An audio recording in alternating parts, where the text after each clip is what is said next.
Merci beaucoup.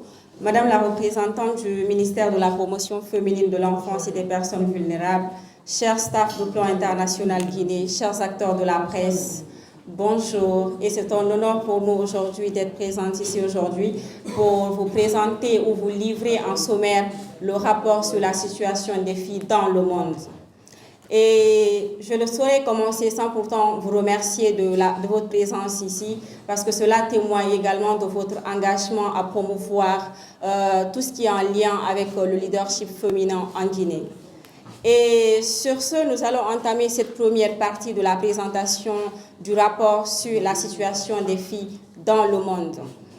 Et j'aimerais d'abord, avant de commencer, rappeler que depuis 2007, Plan international Guinée publie des rapports annuels sur la situation des filles dans le monde, mettant en lumière les défis auxquels elles sont confrontées, particulièrement dans des contextes difficiles. Et ces rapports sont des outils cruciaux aujourd'hui pour sensibiliser et vraiment orienter les décideurs sur les actions à mener en faveur des droits de la jeune fille.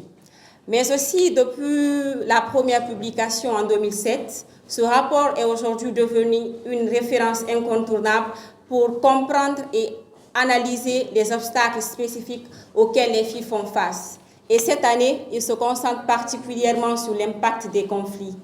Et le sujet des conflits est aujourd'hui une actualité qui est vraiment très brûlante, vous le savez déjà, partout dans le monde.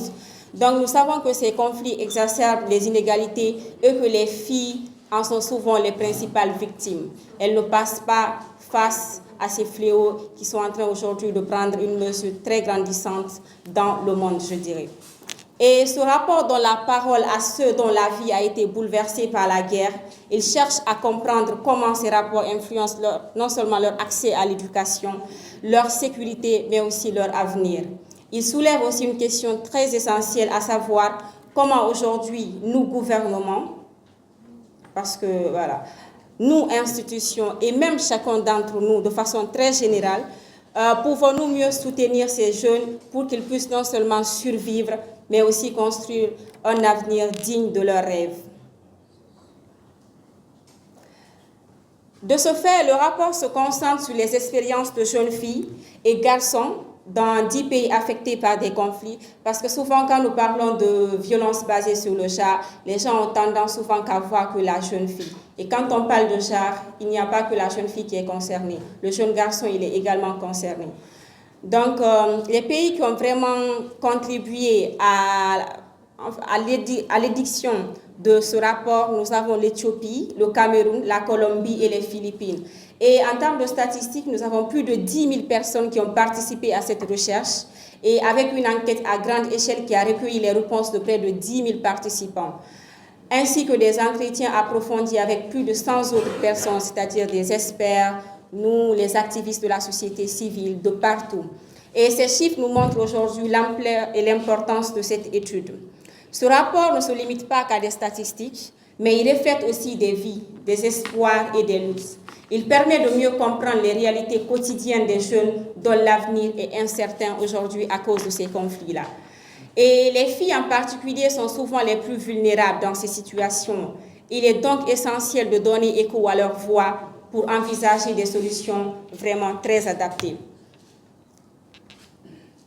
Moi, aujourd'hui, ma responsabilité en tant qu'acteur de changement, et vous d'ailleurs, c'est de faire en sorte que ces voix soient entendues et que vraiment des politiques qui en découlent soient réellement transformatrices.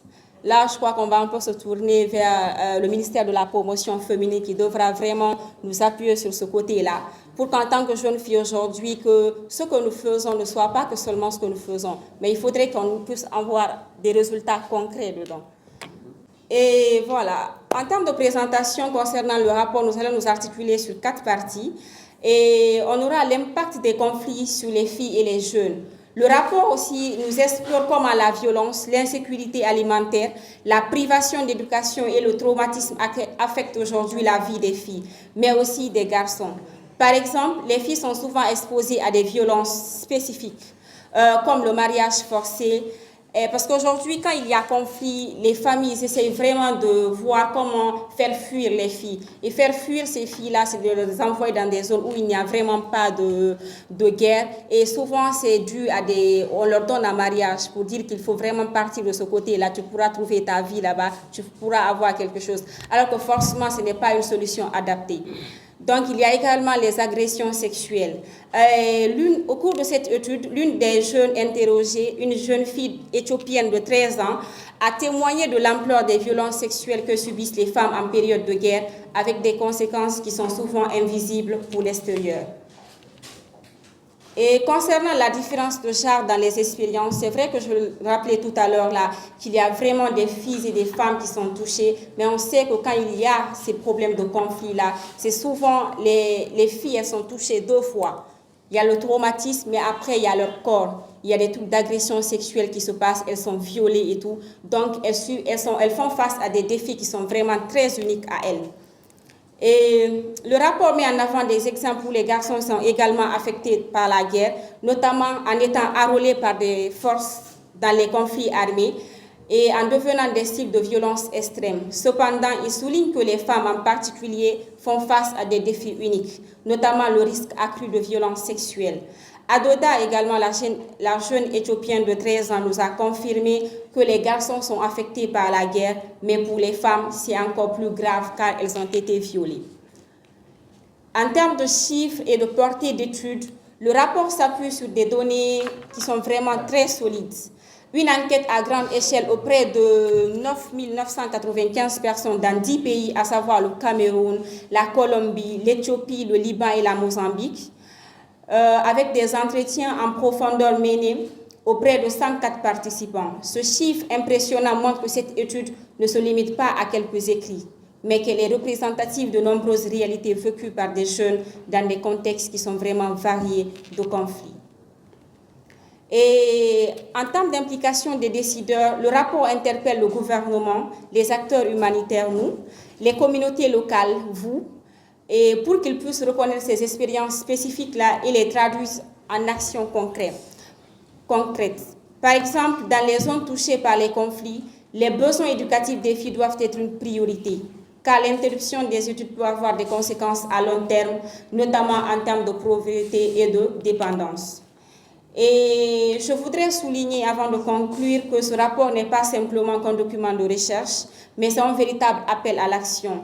Il nous pousse à réfléchir au moyen de mieux intégrer la voix des jeunes touchés par les conflits dans les processus de prise de décision et agir pour créer des environnements où, même en période de crise, leurs droits sont protégés. Et je crois que maintenant on va se tourner vers Louabatou, si c'est vraiment pour qu'on puisse avoir quels sont, par exemple, en termes de statistiques, qu'est-ce qui en découle en termes de rapport. Merci. Bonjour à tous, je suis Louabatou Diallo, économiste et influenceuse mondiale de plan international. Ces dernières années, le monde a été confronté par de nombreux conflits dans la vie. La vie de plusieurs personnes livrées à leur vulnérabilité. Cette année, les enquêtes ont porté sur les personnes en situation de conflit. Et ces études prouvent qu'en 2024, plus de 300 millions de personnes auront besoin d'aide humanitaire. L'étude montre que les filles et les garçons, ainsi que les femmes et les jeunes hommes, vivent les conflits de manière distincte. Les filles et les jeunes femmes subissent les violences sexuelles et de stress émotionnel à raison de leur situation familiale et de leurs responsabilités. Tandis que les garçons et les jeunes hommes sont forcés au combat, souvent avec des conséquences mortelles. Les jeunes ont montré des niveaux élevés de détresse émotionnelle, comprenant des troubles de sommeil, 55% plus ou moins, et une préoccupation constante de 54%.